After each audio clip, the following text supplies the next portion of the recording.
नमस्कार। एक बार फिर स्वागत है आपका मेरे इस कार्यक्रम में। एक नए विषय के साथ आज फिर आप सबके बीच में उपस्थित हुआ हूं। जन्म कुंडली में अति विशिष्ट कारक ग्रह पर चर्चा लेकर। अति विशिष्ट कारक ग्रह को समझने से पहले कारक ग्रह को समझने की आवश्यकता है, यानी कारक ग्रह और अति विशिष्ट कारक ग्रह में क्या अंतर है। प्रत्येक लग्न की कुंडली में कोई ना कोई ग्रह कारक होता है। उदाहरण के लिए अगर तुला लग्न की कुंडली है तो तुला लग्न की कुंडली में सर्वाधिक योग कारक ग्रह शनिदेव बनते हैं, क्योंकि तुला लग्न की कुंडली में शनिदेव केंद्र और त्रिकोण के स्वामी होते हैं। अतः कारक ग्रह लग्न विशेष में होते हैं। वहीं बात करें अति विशिष्ट कारक की तो ये भाव विशेष में होते हैं, लग्न कोई भी हो। यानी ये जिस भाव में अति विशिष्ट कारक होते हैं, अगर जन्म कुंडली में ये बैठे हैं तो ये राजयोग कारक बन जाते हैं, लग्न कोई भी हो। जन्म कुंडली में अगर 2 या 3 ग्रह अति विशिष्ट कारक हैं तो ये किसी राजयोग से कम नहीं है, लग्न कोई भी हो।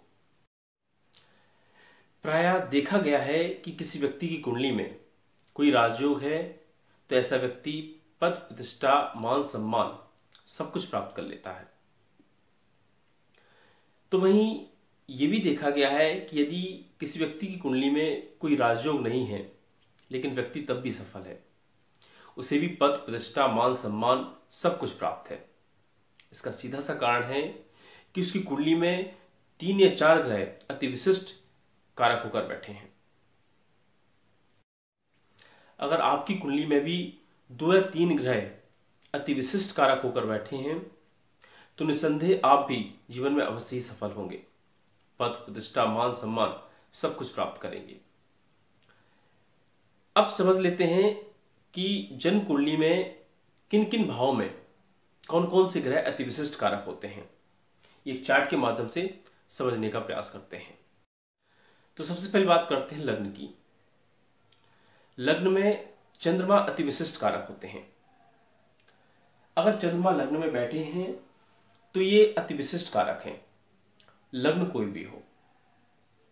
चंद्रमा व्यक्ति को समाज में मान सम्मान दिलाने वाले होते हैं। साथ ही ऐसे व्यक्तियों का जो स्वभाव होता है वो शांत होता है, सौम्य स्वभाव के ऐसे व्यक्ति होते हैं। वहीं अगर द्वितीय भाव की बात करें तो यहां केतु अति विशिष्ट कारक होते हैं। केतु क्या है? केतु है आकस्मिकताओं के कारक। द्वितीय भाव यानी धन भाव में ये अति विशिष्ट कारक होते हैं।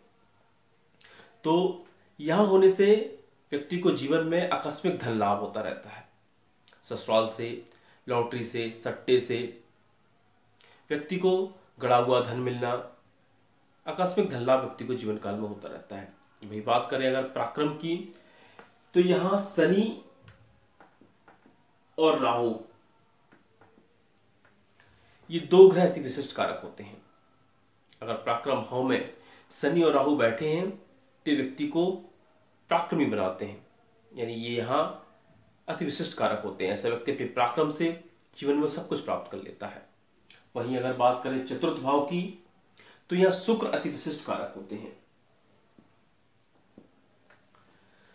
शुक्र चतुर्थ भाव में अति विशिष्ट कारक होते हैं। ये भाव है सुखों का। अब सुखों का संबंध अगर शुक्र से हो जाए तो शुक्र कौन है? शुक्र है सुख सुविधा ऐश्वर्य वैभव के कारक। ये व्यक्ति को सब कुछ दिला देते हैं। अगर चतुर्थ भाव में शुक्र बैठे हैं तो यह अति विशिष्ट कारक होते हैं। व्यक्ति जीवन में भूमि भवन वाहन सब कुछ प्राप्त कर लेता है।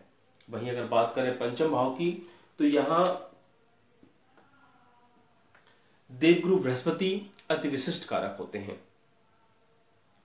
ये ज्ञान का भाव है, ज्ञान और गुरुदेव ज्ञान के कारक हैं, तो यहां ही अति विशिष्ट कारक होते हैं। यहां बैठे गुरुदेव की 5वीं दृष्टि जो होती है वो भाग्य पर होती है, और वहीं गुरुदेव की यहां से 7वीं दृष्टि लाभ पर होती है, और यहीं गुरुदेव की ये 9वीं दृष्टि जो है वो लग्न पर होती है। यानी गुरुदेव यहां बैठ के भाग्य को प्रबल बनाते हैं धन की स्थिति को भी ठीक रखते हैं और साथ ही साथ व्यक्ति का व्यक्तित्व भव्य बना देते हैं। तो ये पंचम भाव में गुरुदेव अति विशिष्ट कारक होते हैं। बात करें अगर षष्ठम भाव की, तो षष्ठम भाव में भी राहु और शनि अति विशिष्ट कारक होते हैं। पंचम भाव है रोग रूपो ऋण का। शत्रुओं पर ऐसे व्यक्ति विजय प्राप्त करते हैं। ऐसे व्यक्तियों के शत्रु बहुत होते हैं, लेकिन अगर शनि और राहु षष्ठम भाव में हैं तो ये शत्रुहंता योग बना देते हैं। ऐसे व्यक्ति प्रबल शत्रुहंता होते हैं। तो ये यहां अति विशिष्ट कारक बन जाते हैं। वहीं आगे बात करते हैं सप्तम भाव की। तो सप्तम भाव में शुक्र और चंद्रमा अति विशिष्ट कारक होते हैं। अगर सप्तम भाव में शुक्र बैठे हैं, चंद्रमा बैठे हैं, तो ये अति विशिष्ट कारक हैं। सप्तम भाव है दाम्पत्य का। यहाँ शुक्र और चंद्रमा अति विशिष्ट कारक हो जाते हैं। वहीं अष्टम भाव की अगर बात करें तो ये भाव है मृत्यु का, और यहाँ केतु अति विशिष्ट कारक होते हैं, और केतु है मोक्ष के कारक। तो केतु अगर यहाँ बैठे हैं तो ये अति विशिष्ट कारक हो जाते हैं। अष्टम भाव में केतु अति विशिष्ट कारक होते हैं। वही बात अगर नवम भाव की करें तो यहाँ देवगुरु बृहस्पति अति विशिष्ट कारक बन जाते हैं। देवगुरु बृहस्पति यहाँ बैठकर अपनी 5वीं दृष्टि लग्न पर, 7वीं दृष्टि पराक्रम पर और 9वीं दृष्टि ज्ञान पर डालते हैं। तो यहाँ बैठकर गुरुदेव अति विशिष्ट कारक बन जाते हैं। तो वहीं दसम भाव की अगर बात करें तो दसम भाव में मंगल और राहु अति विशिष्ट कारक होते हैं। अगर दसम भाव में मंगल और राहु बैठे हैं तो ये अति विशिष्ट कारक हैं। मंगल अगर दसम भाव में बैठ जाए तो ऐसा व्यक्ति कुलदीपक होता है। ऐसा व्यक्ति डॉक्टर, सर्जन, मिलिट्री में, फौज में बड़े बड़े पद जो होते हैं उन पर भी चला जाता है। साथ ही साथ राहु अगर यहाँ बैठे हों तो ऐसा व्यक्ति राजनीतिक होता है। राजनीति के क्षेत्र में भी वो बड़े पद प्राप्त कर लेता है। अब बात करें एकादश भाव की, तो एकादश भाव में सूर्य और बुध अति विशिष्ट कारक होते हैं। अगर एकादश भाव में सूर्य बैठे हैं या बुध बैठे हैं तो ये अति विशिष्ट कारक होते हैं। अगर यह बैठ जाए तो ऐसे व्यक्ति को जीवन पर्यंत पैसे की कभी कोई कमी नहीं होती। पैसा उसके पास हमेशा आता है। पैसे की कभी कोई कमी जीवन में सूर्यदेव नहीं होने देते, अगर सूर्यदेव लाभ भाव में बैठे हैं, क्योंकि यहाँ ये अति विशिष्ट कारक हो जाते हैं। वहीं बात करें व्यय भाव की, तो यहाँ शुक्र अति विशिष्ट कारक होते हैं। ये व्यक्ति को सौभाग्यशाली बना देते हैं। सुख, सुविधाएं, ऐश्वर्य सब कुछ प्राप्त करा देते हैं। अगर शुक्र द्वादश भाव में बैठे हैं तो ये अति विशिष्ट कारक हो जाते हैं। तो ये 12वें भाव में अति विशिष्ट कारक रहे हुए। आपकी कुंडली किसी भी लग्न की हो, अगर आपकी कुंडली में 2 या 3 अति विशिष्ट कारक ग्रह हैं तो निसंदेह आप अपने जीवन काल में अवश्य ही सफल होंगे।